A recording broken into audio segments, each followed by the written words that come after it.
Oui, écoutez, bonjour à tous. Il est 13 heures, donc je vous propose de commencer cette nouvelle info live dans le cadre de notre semaine de l'orientation. Donc, je suis ravie, alors, soit de faire cette deuxième partie d'information live, soit de vous accueillir sur cette présentation plus spécifique sur la question de l'apprentissage. Donc, déjà, dans un premier temps, vous voyez Béatrice, oui, Béatrice qui vient de vous saluer, va m'accompagner durant toute cette présentation et elle répondra à toutes les questions que vous pouvez avoir et n'hésitez pas, même pendant la présentation, à poser à travers le chat. Béatrice, conseillère, est là pour vous répondre. Donc, la solution de l'apprentissage, une formation gratuite et rémunérée, une forte immersion professionnelle, comme vous pouvez le lire. C'est un point important. On verra durant la présentation que de plus en plus, les formations travail social s'ouvrent à la question de l'apprentissage et les employeurs sont de plus en plus attentifs à pouvoir accueillir des apprentis dans leur structure. Juste pour commencer, vous voyez sur cette slide deux logos, celui d'Ascoria et celui de l'ARFAS, qui est le CFA des métiers de l'accompagnement et du soin breton. C'est un point important puisque nous travaillons en partenariat avec l'ARFAS dans le cadre de l'apprentissage. Et toute la dimension administrative et le lien avec l'employeur est porté par le CFA l'ARFAS et toute la dimension pédagogique et d'accompagnement de la montée en compétences est accompagnée par les équipes pédagogiques et Tascoria et du coup est un UFA qui met en place la formation. Donc c'est un point important puisque si votre souhait est de mener votre formation en apprentissage, vous devrez très très rapidement vous rapprocher de l'équipe de l'ARFAS pour faire le lien avec l'employeur et autres. Voilà pour cette première slide. Donc, vous le voyez, 5 raisons de choisir l'apprentissage. Donc, alors déjà, avant tout, dès qu'on est sur une dimension d'apprentissage, le diplôme en tant que tel, il est reconnu et il est inscrit sur les listes des diplômes reconnus en France. Et puis, c'est valorisant puisque c'est un diplôme reconnu par l'employeur, puisque de fait, il choisit d'accompagner un apprenti. Une formation gratuite, au-delà même de la dimension de la formation initiale qui est possible dans le cadre des formations sociales avec le Calif emploi sanitaire et social financé par le Conseil régional. L'intérêt de l'apprentissage, c'est que, comme vous le voyez, vous êtes salarié et vous avez un salaire chaque mois. Et en plus, c'est votre employeur, dans le cadre des fonds de la formation, qui finance votre formation. Ce qui vous permet aussi d'être dans une démarche d'apprendre en pratiquant, même si les formations en travail social sont très, très ouvertes à l'alternance. Il y a une grande partie de la formation qui se fait durant un stage. On voit bien que la situation de salarié est un point supplémentaire. Donc, la formation d'apprentissage est accessible de 18 à 29 ans révolus et accessible aux plus de 29 ans sur des situations particulières, donc une reconnaissance RQTH, travailleur handicapé, un apprenti préparant un diplôme de titre supérieur à celui obtenu. Donc là, on est quand même dans un principe de poursuite d'études. Et alors, ça ne nous concerne pas encore dans le secteur social, des personnes ayant un projet de création de reprise d'entreprise. Donc, clairement, de manière assez un peu classique, l'apprentissage sur nos dispositifs de formation, c'est de 18 à 29 ans. Vous voyez là, du coup, l'ensemble des diplômes qui sont proposés par l'ARFAS et puis ceux qui sont mis en place en partenariat avec les UFA d'Ascoria. Donc, vous avez tous les métiers du social, donc la formation AES, assistant de service social, conseiller en économie sociale et familiale. Donc ça, c'est un point important. Si vous visez la formation de CESF, comme on est sur un format d'un an, c'est un format qui s'ouvre vraiment très, très facilement à la question de l'apprentissage, éducateur spécialisé, éducateur technique spécialisé, moniteur éducateur et TISF. Vous avez aussi tous les métiers de l'animation, donc ce qui va être autour de l'animation sociale et l'animation loisirs tout public, et le DEJEPS sur la formation de coordinateur de projets d'animation sociale. Donc ça, c'est un point important. Vous êtes sur des formats de formation autour d'un an qui sont aussi très, très accessibles sur la question de l'apprentissage. On a ouvert les formations à l'animation avec l'ARFAS à l'apprentissage depuis un an maintenant et on voit que les employeurs sont plutôt les employeurs du secteur public et secteur associatif sont plutôt intéressés. Vous allez avoir tout ce qui est des métiers de l'aide à domicile, là avec le métier de responsable de service à la personne et technicien. Marie a été plus vite que moi. Et les TISF, techniciens d'intervention sociale et familiale.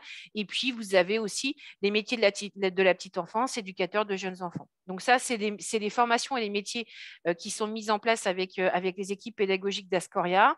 Et vous voyez, les champs d'intervention sont assez larges avec des dispositifs de formation assez diversifiés aussi, puisque vous pouvez être de formations qui sont sur 3 ans, 18 mois ou 1 an avec des niveaux différents. C'est bon, Marie. Je peux changer de slide. Alors après, ce qui est important, c'est ce que je vous disais, c'est la question de l'organisation du parcours d'apprentissage avec une première phase de découverte du métier et de validation du projet professionnel auprès des conseillers d'Ascoria et aussi des chargés de développement de l'ARFAS. Une fois que vous avez trouvé un employeur et que c'est validé avec l'équipe de l'ARFAS, là, vous pouvez vous inscrire à Ascoria et passer l'admission. Alors, on l'a vu tout à l'heure dans le cadre des formations et de l'inscription sur Parcoursup. Ça, c'est un point important. Si vous êtes sur des formations bachelor, post-bac, éducateur spécialisé, éducateur de jeunes enfants, assistant de service social et éducateur technique spécialisé, vous pouvez certes vous inscrire sur Parcoursup sur la formation initiale et sur l'apprentissage et rechercher un employeur. Néanmoins, si vous êtes uniquement sur l'apprentissage et que vous êtes en recherche d'employeur et que vous trouvez un employeur, vous ne serez pas obligé de passer par Parcoursup pour passer l'admission. Ça, c'est un point important puisque souvent, ça peut se faire après le rythme de Parcoursup. Donc, ce n'est pas un prérequis nécessaire. Une fois que tout ça est validé, que l'admission est validée, que l'employeur est trouvé, vous démarrez votre formation. Vous êtes sur un principe d'alternance entre centre de formation et entreprise, employeur. Et là, chez l'employeur, vous serez accompagné d'un maître d'apprentissage, quel que soit le niveau de formation. Donc, vous êtes sur un rythme qui, en tout cas pour les formations bachelor, est le même que pour les formations initiales. Vous avez, à part les grosses périodes de stage, vous avez 15 jours en centre de formation et 15 jours chez l'employeur. Et puis, ça peut varier en fonction de la durée de la formation. L'insertion à l'emploi, c'est vraiment la question de l'apprentissage est vraiment un point important.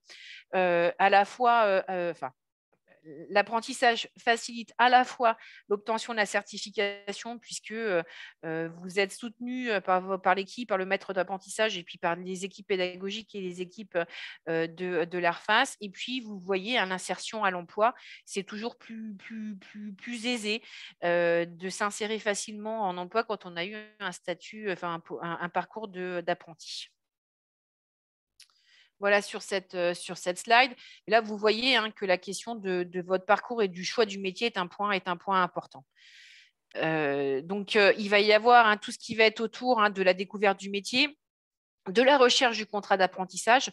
Donc ça, c'est vraiment avec les équipes de l'ARFAS que vous allez pouvoir le mener, qui vont vous accompagner sur des animations et des salons ou des portes ouvertes sur la question de comment chercher votre employeur et puis sur comment bien rédiger votre CV et votre lettre de motivation, puisque on est quand même sur un positionnement particulier de salarié, puisque l'employeur va s'engager à vous accompagner durant toute votre dispositif de formation et vous accompagner et partie prenante dans la montée en compétences.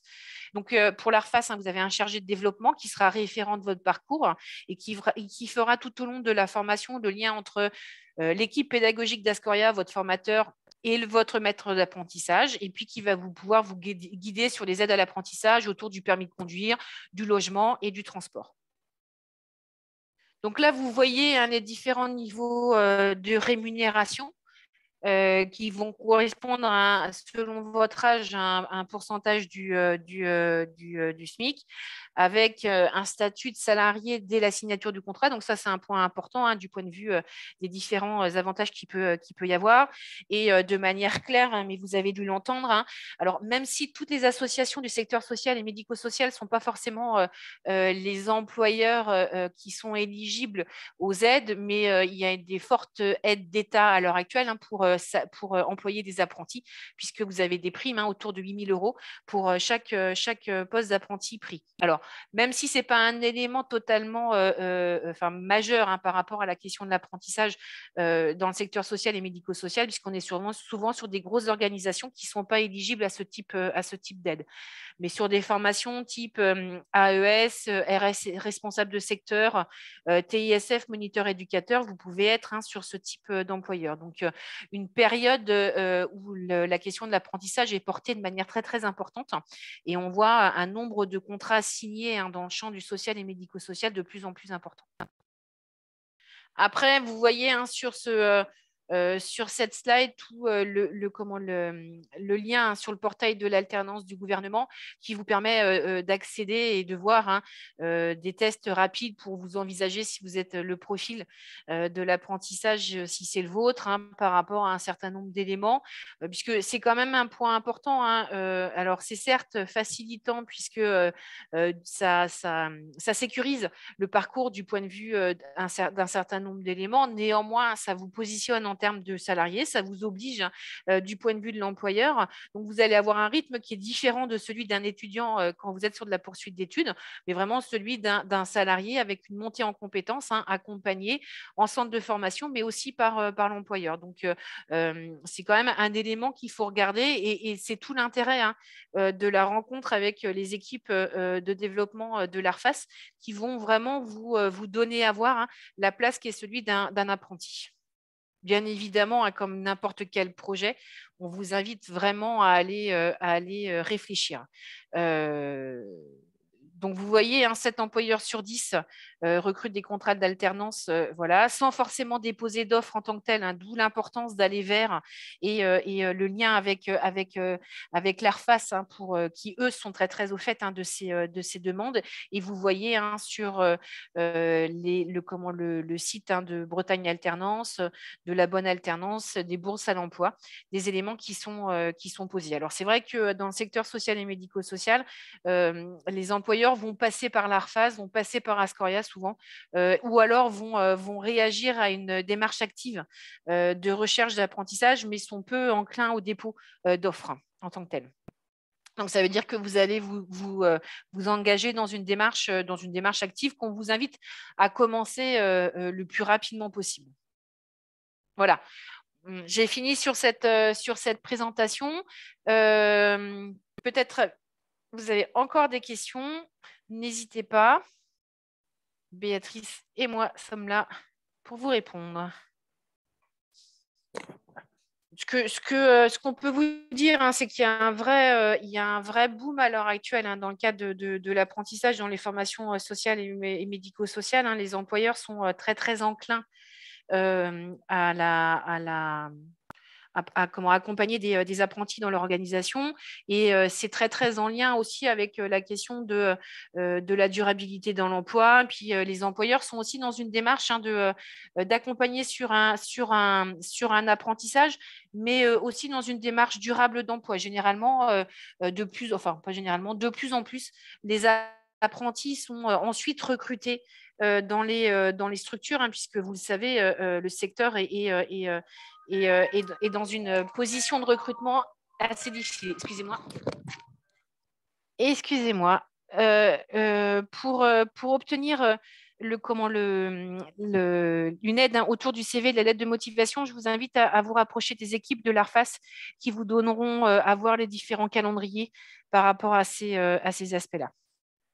Et alors, Yasmine, pour le contrat d'apprentissage, oui, c'est 29 ans révolus, sauf si vous présentez certains éléments qui ont été présentés.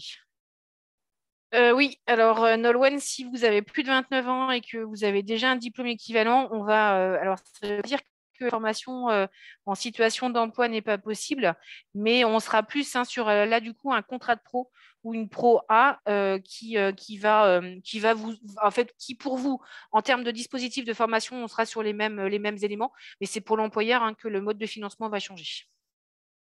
Donc là, c'est contrat de pro. Pour une rentrée en septembre 2022, j'aurais tendance à vous dire dès maintenant, oui, comme dit Béatrice, à la fois parce que les employeurs sont moins contraints par le temps et ont le temps de la rencontre, ont le temps de la réponse. Et puis, ça vous permet aussi d'être accompagné de manière plus sereine par l'équipe de l'ARFAS. Alors après, de manière assez objective, les employeurs vont vraiment commencer à être vraiment sur la dimension du recrutement à partir de mars-avril. Mais si vous êtes, vous, déjà lancé dans la recherche, c'est facilitant. Après, si vous êtes sur une reconversion professionnelle ou sur une poursuite d'études après déjà alors voilà, Nolwenn, pour les contrats de pro, c'est ce que j'allais dire. Je vous invite à aller sur le site et à remplir un formulaire Weborion. Comme ça, vous aurez, puisque là, c'est les équipes d'Ascoria qui vous accompagneront sur le contrat de pro. Donc, une conseillère prendra votre dossier et vous accompagnera sur quel type de financement et comment faciliter et sécuriser votre parcours de formation. Alors, quand vous êtes en position, enfin, quand vous êtes dans une situation d'apprenti, vous pouvez commencer la formation dans les 3 mois ou 3 mois, si je ne dis pas de bêtises. Donc oui, effectivement, vous pouvez commencer en octobre. Oui, alors là, c'est Béatrice porte le message de nos équipes pédagogiques. Plus tôt vous commencez la formation, mieux c'est. C'est toujours évident, mais le cadre réglementaire, dans le cadre d'une recherche d'apprentissage, vous permet d'aller jusqu'à 3 mois. Alors, c'est entendable quand on est sur des formations de 3 ans comme éducateur de jeunes enfants. C'est vrai que quand vous êtes sur des formations d'1 an, 3 mois, ça commence à faire. Donc, c'est vrai qu'on est moins enclin à ce type de parcours. Alors, de manière claire, lorsque vous avez un employeur et que vous avez signé un contrat, les choses, alors le contrat est signé à partir du moment où vous êtes admis en formation. Néanmoins, le cadre réglementaire doit être respecté par les équipes pédagogiques d'Ascoria. Donc, on va bien aller vérifier l'ensemble des prérequis et la cohérence de votre projet. Mais on n'a généralement pas d'inquiétude à cet endroit-là, puisque si vous avez réussi à vendre au sens noble du terme votre projet à un employeur, il doit être cohérent et passera sans souci la question de l'admission.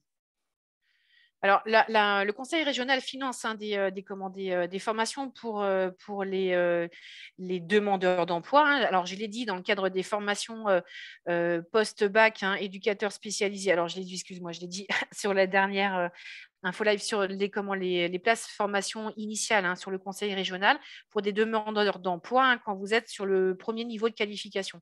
Après, sur d'autres dispositifs de formation à Ascoria, sur les formations AES, sur les formations moniteur éducateur et TISF, vous pouvez avoir un financement et en étant demandeur d'emploi. Ça dépend du type de formation puisque vous avez différents niveaux de financement par le conseil régional. Je vous invite, Nathalie, à remplir un formulaire sur notre site. Comme ça, l'équipe de conseillère pourra vous guider de manière plus précise. Alors, pour les admissions, on est à l'heure actuelle sur un entretien oral. Il n'y a plus d'épreuves écrites. Alors, je parle des bachelors, vous n'avez plus d'épreuves écrites. Il reste des épreuves écrites sur certains dispositifs de formation, mais là, si vous allez sur notre site et sur les différentes formations, vous aurez les éléments précis pour chaque dispositif. Donc, comme le dit Béatrice, l'épreuve orale unique, c'est clairement sur les niveaux bachelor, les formations post-bac. Après, sur certains dispositifs, au niveau des prérequis et au niveau des attendus du dispositif de formation, il y a une obligation parfois encore de tests écrits, mais de moins en moins. Alors, il n'y a pas de souci pour rencontrer des conseillères et caler un temps de travail. Je vous propose à ce moment-là, alors c'est Nathalie, je vous propose d'envoyer un message à travers notre site à la boîte communication et information et on vous proposera un rendez-vous très rapidement. Et je vous invite aussi, alors vous aurez les vidéos de tous les webinaires sur tous les dispositifs de formation qui vont être menés toute cette semaine dans le cadre de la semaine d'orientation. N'hésitez pas sur la chaîne YouTube à aller les visionner, les récupérer si vous ne pouvez pas être disponible tous les midis cette semaine, puisque là, les équipes pédagogiques seront présentes et il pourra y avoir un échange plus précis sur la programmation et le déroulé de la formation. Et bien, s'il n'y a pas d'autres questions, je vous propose de... Alors, Marie va vous transmettre l'ensemble des liens pour accéder aux différents webinaires. Oui, alors sur tous les dispositifs de formation, la question de la transition professionnelle, de la reconversion professionnelle, elle est importante. Et clairement, c'est tant sur la question du financement que sur la question du pédagogique. Il y a de nombreuses personnes qui sont en reconversion professionnelle, et quel que soit le niveau de formation. Après, de manière claire, sur la reconversion professionnelle, sur des bachelors, éducateurs spécialisés, éducateurs de jeunes enfants, assistants de service social, vous êtes sur des dispositifs de formation en 3 ans. La question du financement, elle est toujours plus compliquée, mais néanmoins, il y a des ingénieries qui existent pour permettre ces reconversions. Écoutez, je vous souhaite une bonne fin de journée en espérant vous voir rapidement dans nos locaux pour suivre les formations. Et puis, n'hésitez pas pour toute question supplémentaire à interroger notre équipe de conseillères qui auront une réponse plus individualisée à votre projet. À bientôt.